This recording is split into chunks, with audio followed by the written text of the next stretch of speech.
Reflections آن دا ری awakening asset, دوبارہ بیدار ہونے والے مشرق پر ایک نظر۔ The reawakening of the East is one of those enormous movements that can only be properly understood when viewed in a wide historical perspective۔ مطلب مشرق کے دوبارہ بیداری ان عظیم تحریکوں میں سے ایک ہے جسے وسیع تاریخی تناظر یعنی پرسپیکٹو میں دیکھنے کے بعد ہی صحیح طور پر سمجھا جا سکتا ہے۔ Alternations of power between East and West have occurred throughout the last 2000 years and more۔ مشرق اور مغرب کے درمیان طاقت کی تبدیلیاں پچھلے 2000 سال اور اس سے بھی زیادہ عرصے میں واقع ہوئی ہیں۔ In the earliest history, the East predominated۔ ابتدائی تاریخ میں مشرق کا غلبہ تھا۔ It was both more civilized and more powerful than the West۔ یہ مغرب زیادہ مہذب یعنی تہذیب یافتہ اور طاقتور تھا۔ The West, however, acquired the lead in civilization with the rise of Greece and in power with the conquest of Alexander۔ البتہ مغرب نے یونان کے عروج اور سکندر کی فتوحات کے ساتھ تہذیب میں برتری حاصل کی۔ From that time until the fall of Rome, that is to say, for some 7 or 8 centuries, the West was dominant both in power and culture۔ اس وقت سے روم کے زوال تک یعنی تقریباً 7 یا 8 صدیوں تک مغرب طاقت اور سخاوت دونوں میں غالب رہا۔ It lost this position through the wars between Romans and Germans۔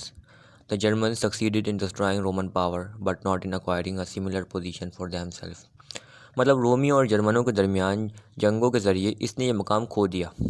German Roman طاقت کو تباہ کرنے میں کامیاب ہو گئے لیکن اپنے لیے ایک رومیوں جیسی طاقت حاصل کرنے میں کامیاب نہیں ہوئے۔ With the West thus enfeebled, leadership in power and culture passed to the East۔ اس طرح مغرب کے کمزور ہونے کے بعد طاقت اور سخاوت میں قیادت مشرق کے پاس چلی گئی۔ Very large parts of what had been the Roman Empire were conquered by Islam, which in the great days of the Caliphate had an empire considerably larger than that of Rome in its greatest days۔ مطلب جو رومی سلطنت تھی اس کا بہت بڑا حصہ اسلام نے فتح کر لیا، جو کہ اپنے عظیم دنوں میں روم کی سلطنت سے کافی بڑی سلطنت تھی۔ The Chinese Empire during the early part of the Tang Dynasty was equally glorious and almost equally extensive۔ Tang dynasty کے ابتدائی حصے میں چینی سلطنت اتنی ہی وسیع تھی۔ The supremacy of the East was not only military but science, philosophy, poetry and the arts also flourished in China and the Mohammedan world at a time when Europe was sunk in barbarism۔ اچھا یہاں پر محمدن world کا مطلب اسلامی دنیا۔ مشرق کی بالادستی صرف فوجی ہی نہیں تھی بلکہ سائنسی، فلسفہ، شاعری اور فنون بھی چین اور محمدی دنیا میں اس وقت پروان چڑھے جب یورپ بربریت میں ڈوبا ہوا تھا۔ اور بربریت کا مطلب یعنی باربرزم کا مطلب ہے بربریت، اور اس کی ہم سنونیم ہوتا ہے ایکسٹریم بروٹیلٹی یا کروئلٹی، جو ایک طرح سے جاہلانہ معاشرہ ہوتا ہے یا جنگلی پن ہوتا ہے۔ تو یہ بولنے جا رہے ہیں کہ جب مسلم دنیا ان سب اپنے فلاسفی میں اور پوئٹری میں اور آرٹس میں ترقی کر رہے تھے تو یورپ جاہلیت میں ڈوبا ہوا تھا۔ آگے Europeans with unpardonable insularity called this period the Dark Ages, but it was only in Europe that it was dark indeed, only in Christian Europe, for Spain, which was Mohammedan, had a brilliant culture۔ یورپی ناقابل معافی انسولیٹری کے ساتھ اس دور کو تاریک دور کہتے ہیں، لیکن یہ صرف یورپ میں ہی اندھیرا تھا، در حقیقت صرف عیسائی یورپ میں، کیونکہ اسپین جو کہ محمدن تھا ایک شاندار ثقافت کا حامل تھا۔ اچھا یہ بولنا چاہ رہے ہیں کہ جو یورپینز تھے وہ اس جاہلانہ دور کو، جاہلانہ معاشرے میں ڈوبے ہوئے دور کو کہتے ہیں ڈارک ایجز، لیکن یہ جو ڈارک ایجز تھی یہ صرف کرسچن یورپ میں تھی۔ یہاں پر جہاں پر یورپ میں کرسچنز آباد تھے وہیں پہ یہاں پہ یہ ڈارک ایجز تھی، کیونکہ اسپین بھی یورپ کا حصہ تھا لیکن کیونکہ وہاں پر مسلمانوں کی وہ تھی خلافت، تو وہاں پر جو کلچر تھا وہ بہت بہترین تھا۔ آگے The Western world, however, gradually climbed out of the abyss of barbarism۔ Columbus and Vasco da Gama were the pioneers of the new Western imperialism, and scientific technique was its main weapon۔ البتہ مغربی دنیا آہستہ آہستہ بربریت کی کھائی سے باہر نکلتی گئی۔ کولمبس اور واسکو ڈا گاما نئے مغربی سامراج کے علمبردار تھے اور سائنسی ٹیکنیک اس کا اہم ہتھیار تھی۔ The East, which had led the world in science before the rise of Greece and after the fall of Rome, was completely outdistanced by the West from the beginning of the 16th century onwards۔ مطلب مشرق جس نے یونان کے عروج سے پہلے اور روم کے زوال کے بعد سائنس میں دنیا کی رہنمائی کی تھی، اب 16ویں صدی کے آغاز سے مغرب کی طرف سے مکمل طور پر دور ہو چکا تھا۔ Western conquest, or at the very least Western influence, became dominant throughout the world۔ مغربی فتوحات یا کم از کم مغربی اثر و رسوخ پوری دنیا پر غالب ہو گیا۔ When I was young, everybody in the West accepted this domination as a matter of course and as something likely to continue indefinitely. جب میں چھوٹا تھا مغرب میں ہر ایک نے اس تسلط کو یقیناً اور بہت عرصے تک جاری رہنے کے امکان کے طور پر قبول کیا. In these expectations, as everyone now can see, the West was mistaken. اس توقع میں جیسا کہ اب ہر کوئی دیکھ سکتا ہے مغرب کی غلطی تھی. Once again, as at the time of the fall of Rome, wars between Germans and other Occidentals so enfeebled the Europe that it was no longer able to hold Asia in subjection. مطلب ایک بار پھر جیسا کہ روم کے زوال کے وقت تھا، جرمنوں اور دیگر مغربی باشندوں کے درمیان جنگوں نے یورپ کو اس قدر کمزور کر دیا کہ وہ ایشیا کو مزید تابع کرنے کے قابل نہیں رہا. It is now Europe whose freedom is threatened by the alliance of Moscow with Peking. اب یہ یورپ ہے جس کی آزادی کو ماسکو اور پیکنگ کے اتحاد سے خطرہ ہے. اچھا، یہ جو ماسکو یہ رشیا کیپٹل ہے اور یہ پیکنگ چائنا کیپٹل بیجنگ کا پرانا نام ہے. تو ادھر بولا یہ جا رہا ہے کہ جو اب یورپ ہے اس کو چائنا اور رشیا کے اتحاد سے خطرہ ہے. This is a new fact which I think that even Asia has not yet adequately realized. یہ ایک نئی حقیقت ہے جس کا میرے خیال میں ایشیا کو بھی ابھی تک مناسب طور پر اس کا احساس نہیں ہوا ہے. For centuries, Asia has suffered under the insolence of the white man. صدیوں سے ایشیا وائٹ مین کی بدسلوکی کا شکار ہے.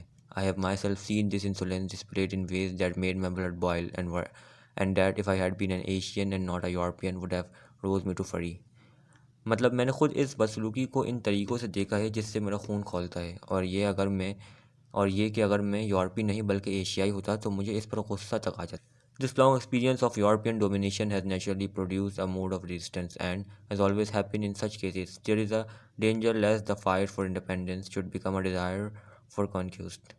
یورپی تسلط کے اس طویل تجربے نے قدرتی طور پر مزاحمت کا ماحول پیدا کیا ہے، اور جیسا کہ ہمیشہ ایسے معاملات میں ہوتا ہے، خطرہ ہے کہ کہیں آزادی کی لڑائی فتح کی خواہش نہ بن جائے. There are, it is true, some remnants of white imperialism to be swept away. یہ سچ ہے کہ سفید امپیریلزم یعنی سامراج کو کچھ باقیات کو بہہ جاتا ہے. اچھا، ادھر جو سفید کا لفظ استعمال ہو رہا ہے وہ گوروں یا انگریزوں کے لیے استعمال ہو رہا ہے. The French are reluctant to abandon their claims in Indochina. The British cling to Malaya and still hope to salvage something in Western Asia and Egypt and the Sudan. فرانسیسی انڈوچین میں اپنے دعووں کو ترک کرنے پر راضی نہیں، برطانوی ملایا سے چمٹے ہوئے ہیں اور اب بھی مغربی ایشیا اور مصر اور سوڈان میں کچھ بچانے کی امید رکھتے ہیں. ملایا ملیشیا کا پرانا نام تھا. But in a large view it is clear that what remains of European power in Asia is doomed. لیکن ایک بڑے نقطہ نظر میں یہ واضح ہے کہ ایشیا میں یورپی طاقت کا جو باقی بچا ہے وہ برباد ہے. No one can seriously suppose that Western Europe can long retain such shreds of power as remain to it Asia. کوئی بھی یہ سنجیدگی سے نہیں سوچ سکتا کہ مغربی یورپ اتنی دیر تک طاقت کے ٹکڑے کو برقرار رکھ سکتا ہے جو ایشیا میں اس کے پاس ہے. Nor does it seem probable that American imperialism will be able to replace that of Western Europe. اور نہ ہی ایسا لگتا ہے کہ امریکی سامراج مغربی یورپ کی جگہ لے سکے گا. There is only one imperialism which now offers any menace to Asia. صرف ایک سامراج ہے جو اب ایشیا کو کوئی خطرے میں پیش کرتا ہے. It is that of Russia. یہ رشیا کا ہے. The traditions of civilization in Asia are ancient and glorious. Asia میں تہذیب کی روایات قدیم اور شاندار ہیں. I do not wish to see them wiped out as I fear is happening in China. میں ان کا صفایا نہیں دیکھنا چاہتا کیونکہ مجھے ڈر ہے جو کہ چائنا میں ہو رہا ہے. By a degraded form of Western culture, communism. مغربی ثقافت کمیونزم کی ایک زوال پذیر شکل میں. اچھا، جو کمیونزم کا ایک ادھر ورڈ استعمال کیا گیا ہے یہ ایک نظام کا ورڈ ہے. یہ جیسے ہم جس نظام میں رہے ہیں اس کا نام ہے کیپٹلزم، سرمایہ داری، اور یہ کمیونزم کہتے ہیں اشراکیت کو. یہ ابھی بھی نظام چائنا میں امپلیمنٹ ہے. نظام ایسا ہوتا ہے کہ ہر چیز گورنمنٹ اون کرتی ہے. جیسے ہمارے معاشرے میں جو پرائیویٹ بزنس ہے وہ ایک انڈیویجول کا ہے، لیکن ایک کمیونزم کے نظام میں وہ گورنمنٹ اس کو اون کرتی ہے. تو آگے this is not widely recognise either in the east or in the waste. اگرچہ یہ مشرق یا مغرب میں وسیع پیمانے پر تسلیم نہیں کیا جاتا. It is the most modern and most virulent form of western imperialism. مغربی سامراج کی سب سے جدید اور سب سے خطرناک شکل ہے. Its philosophy is German and its regime is impose by a military force. اس کا فلسفہ جرمن ہے اور اس کی حکومت فوجی طاقت سے مسلط ہے. If the re-awakening of Asia were to take the form of subjection to communism, اگر ایشیا کی دوبارہ بیداری کمیونزم کی تابعداری کی شکل اختیار کر لے, there would be little in it that could be welcomed by any friend of humanity or of civilization. اس میں بہت کم ہوگا جس کا ویلکم انسانیت یا تہذیب کا کوئی دوست کر سکتا ہے. What then? should an enlightened and impartial spectator hope as regards to development of Asia. پھر ایک روشن خیال اور غیر جانبدار دیکھنے والے کو ایشیا کی ترقی کے حوالے سے کیا امید رکھنی چاہیے؟ There are some things which though in many ways regrettable. کچھ چیزیں ایسی ہیں جو اگرچہ بہت سے طریقوں سے افسوسناک ہیں. It is necessary to accept as conditions of survival in the modern world. جدید دنیا میں سلامتی کی شرائط کے طور پر قبول کرنا ضروری ہے. The most important of these is the growth of industrialism. ان میں سب سے اہم صنعتی ترقی ہے. The power of England in the early 19th century was based upon a virtual monopoly of machine production. 19ویں صدی کے اوائل میں انگلستان کی طاقت مشیلی پیداوار کی اجارہ داری پر مبنی تھی. And the power of Russia and the United States in the present days due to their supremacy in this respect. اور موجودہ دور میں روس اور امریکہ کی طاقت اسی بالادستی کی وجہ سے ہے. It is useless to talk against mechanization. Mechanization کے خلاف بات کرنا بیکار ہے. Because it is the source of power and because those who lag behind have difficulty in preserving independence. کیونکہ یہ طاقت کا سرچشمہ ہے اور اس کے لیے جو لوگ پیچھے رہ جاتے ہیں انہیں آزادی کے تحفظ میں دشواری ہوتی ہے. When industrialism was new in England, جب انگلستان میں صنعت کاری نہیں تھی, it rose in protest on account of its ruthlessness and destruction of beauty. اس نے اپنی بے رحمی اور خوبصورتی کی تباہی کی وجہ سے مشتعل احتجاج کو جنم دیا. These protests were eloquently expressed in Carlyle's past and present. Carlyle کے ماضی اور حال میں ان مظاہروں کی روانی کے ساتھ اظہار کیا گیا تھا. But they remain completely ineffective. لیکن وہ مکمل طور پر بے اثر رہے. They are similarly ineffective in the present day. وہ آج کے دور میں بھی اس طرح بے اثر ہیں. Gandhi in spite of his immense influence over his compatriots. Gandhi اپنے ہم وطنوں پر اپنے بے پناہ اثر و رسوخ کے باوجود was totally unable to restore the spinning wheel. یعنی اسپننگ ویل چرخے کو طور پر ناکام تھا. Machine production and scientific technique generally. عام طور پر مشین کی پیداوار اور سائنسی technique is bound to prevail wherever there is sufficient civilization to make it possible. جہاں بھی اسے ممکن بنانے کے لیے کافی تہذیب موجود ہو وہاں غالب ہونے کی پابند ہے. The most sinister application of scientific technique is in regard to weapons of war. سائنسی تکنیک کا سب سے خطرناک استعمال جنگی ہتھیاروں کے حوالے سے ہے. Must we fear that the independence of Asian countries will bring an increase in the amount of human energy devoted to war. کیا ہمیں ڈر ہے کہ ایشیائی ممالک کی آزادی جنگ کے لیے وقف انسانی توانائی کی مقدار میں اضافہ کرے گی؟ Or may we hope that the new influence of Asia in the world will be thrown on the side of peace. یا ہم امید کر سکتے ہیں کہ دنیا میں ایشیا کا نیا اثر و رسوخ امن کی طرف پھینک دیا جائے گا. I think it's too early to have an opinion as to what is likely to happen in this respect. میرے خیال میں اس حوالے سے کہ کیا ہونے کا امکان ہے اس بارے میں رائے دینا قبل از وقت ہے. But it is not early to have an opinion as what is desirable. لیکن اس بارے میں رائے دینا جلدی نہیں ہے کہ کیا مطلوب ہے. The organization of the world into two vast blocks. دنیا کی تنظیم دو وسیع بلاکس میں ہے. Filled with bitter hostility to each other is disastrous. ایک دوسرے کے ساتھ تلخ دشمنی سے بھرا ہوا ہونا تباہ کن ہے. The existence of states not belonging to either block is to be welcomed since. ریاستوں کے وجود کا کسی بھی بلاک سے تعلق نہ رکھنے کو ویلکم کیا جانا چاہیے کیونکہ it gives some hope that اس سے کچھ امید ملتی ہے کہ if a third war breaks out, اگر تیسری عالمی جنگ چھڑ جاتی ہے, a portion of mankind will escape its horror. بنو انسان یعنی mankind کا ایک حصہ اس کی ہولناکیوں سے بچ جائے گا. I think Asia should seek to preserve what has been of value in its own traditional civilization. میں سمجھتا ہوں کہ ایشیا کو اپنی روایتی تہذیب کی اہمیت کو برقرار رکھنے کی کوشش کرنی چاہیے and should not allow itself to be swamped by some of the world's futures of western thinking. اور اپنے آپ کو مغربی سوچ کی بدترین خصوصیات میں سے کسی کی دلدل میں نہیں آنے دینا چاہیے. Under the impression that is the only way to preserve independence. اس تاثر کے تحت کہ آزادی کو بچانے کا ایک یہی واحد طریقہ ہے. It is of course a trifle absurd to speak of Asia as a unity. Asia کو ایک اتحاد کے طور پر کہنا یقیناً ایک چھوٹی سی فضول بات ہے. And only opposition to Western imperialism has caused people to think in these terms. اور صرف مغربی سامراج کی مخالفت نے لوگوں کو ان شرائط میں سوچنے پر مجبور کیا ہے. Asia contains half the population of the world and at least 3 very distant civilizations. Asia میں دنیا کی نصف آبادی اور کم از کم 3 بہت الگ تہذیبیں ہیں. That of Islam, that of India and that of China. جو کہ اسلام کی ہے, ہندوستان کی ہے اور چین کی ہے. They differ from each other just as much they differ from the civilization of Christian. یہ ایک دوسرے سے بالکل اس طرح مختلف ہیں جس طرح وہ مسیحی تہذیب سے مختلف ہیں. And there is not the faintest reason to accept them all to act in unison. اور ان سب سے اتحاد کے ساتھ کام کرنے کی توقع کرنے کی کوئی معمولی وجہ نہیں ہے. What is to be hoped is جس چیز کی امید کی جائے وہ ہے not an endeavor after culture or political unity، ثقافتی یا سیاسی اتحاد کے بعد کوئی کوشش نہیں، but a determination to uphold independence at home and to respect it elsewhere. And when I speak of independence, I am not thinking only of politics. لیکن گھر میں آزادی کو برقرار رکھنے اور کہیں اور اس کا احترام کرنے کا عزم ہے، اور جب میں آزادی کی بات کرتا ہوں میں صرف سیاست کا نہیں سوچتا، but also of culture. There is a great danger of too much culture uniformity. لیکن سخاوت کا بھی بہت زیادہ ثقافتی یکسانیت کا بہت خطرہ ہے. No great civilisation has ever been cosmopolitan. کوئی عظیم تہذیب کبھی بھی کاسموپولیٹن نہیں رہی، مطلب کوئی بھی عظیم تہذیب آپس میں ملی جلی نہیں رہی. Modern cosmopolitanism is based upon science and machinery. جدید کاسموپولیٹنزم سائنس اور مشینری پر مبنی ہے. These two new elements in civilisation have been superimposed upon older cultures. تہذیب میں یہ دو نئے ایلیمنٹس پرانی ثقافت پر مسلط کیے گئے ہیں. And have shown themselves such powerful solvent that they tend to put an end. اور اپنے آپ کو اتنے طاقتور سالوینٹ دکھایا ہے کہ وہ ختم کرتے تھے not only to what was bad but also to what was good in the culture of the past. نہ صرف وہ جو برا تھا بلکہ ماضی کی ثقافت میں جو اچھا تھا وہ بھی.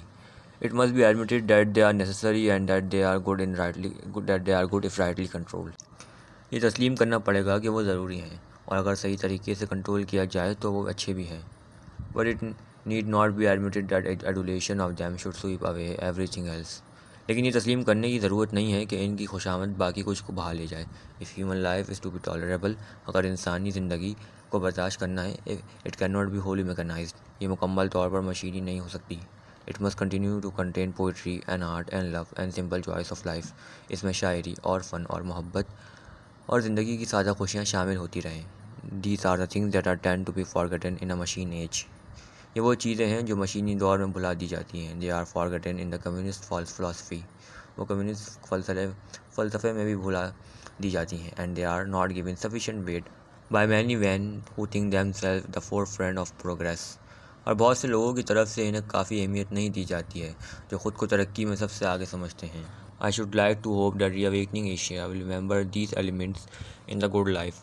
مجھے امید کرنی چاہیے کہ دوبارہ بیدار ہونے والے ایشیا ان عناصر کو اچھی زندگی میں یاد رکھے گا.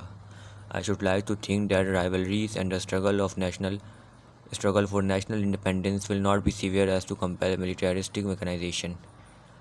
میں سوچنا چاہوں گا کہ دشمنی اور قومی آزادی کی جدوجہد اتنی شدید نہیں ہوگی کہ عسکری میکانائزیشن پر مجبور ہو جائے. I should say to the reawakening nations of Asia، مجھے ایشیا کے دوبارہ بیدار قوموں سے کہنا چاہیے، your independence will not be very difficult to preserve. تمہاری آزادی کو بچانا بہت مشکل نہیں ہوگا. Especially in view of the division of the rest of the world into two hostile camps. خاص طور پر باقی دنیا کو دشمن کیمپوں میں تقسیم کرنے کی پیش نظر.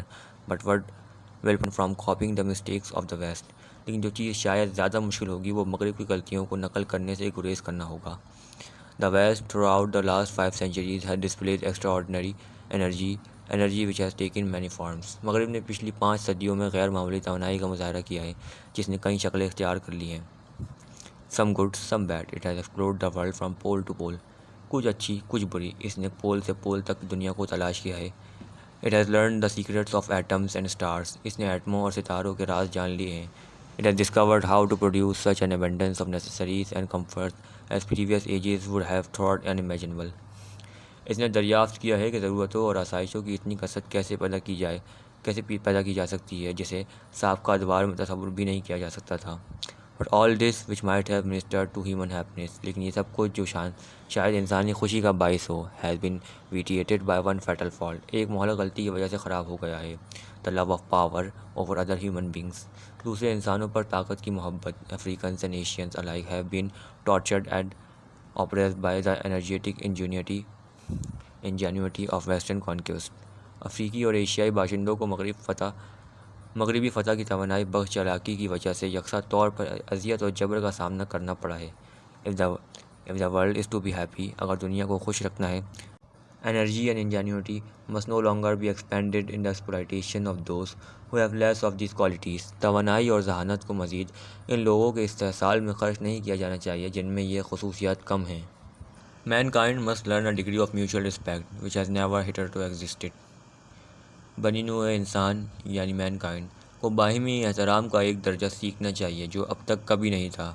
Perhaps some at least of the nations of Asia will have learned this lesson from their sufferings at the hands of ingenious despots. شاید کم از کم ایشیا کے کچھ اقوام نے جابر حکمرانوں یعنی ظالم حکمرانوں کے ہاتھوں یہ سبق سیکھ لیا ہے. Perhaps on the other hand, they will only have acquired a wish to imitate the ruthless mastodons. شاید دوسری طرف وہ صرف بے رحم جانوروں کی نقل کرنے کی خواہش حاصل کر چکے ہیں. Who are bringing the West to disaster. جو مغرب کو تباہی کی طرف لے جا رہے ہیں. I have not the gift of prophecy and I cannot plumb the depths of human folly. میرے پاس نبوت کا تحفہ نہیں ہے اور میں انسانی حماقت کی گہرائیوں کو ناپ نہیں سکتا. But while there is uncertainty, لیکن جبکہ غیر یقینی صورتحال ہے, hope and apprehension are equally rational. امید اور خدشہ یکساں عقلی ہے. And hope is more likely to be beneficial. اور امید کرنا زیادہ فائدہ مند ہونے کا امکان ہے. So long, therefore, as hope remains possible. اس لیے جتنی امید ممکن ہو سکتی ہے, I shall continue to hope. میں امید کرتا رہوں گا. And a larger part of my hope will be centered in the East. اور میری امید کا ایک بڑا حصہ مشرق میں مرکوز ہوگا.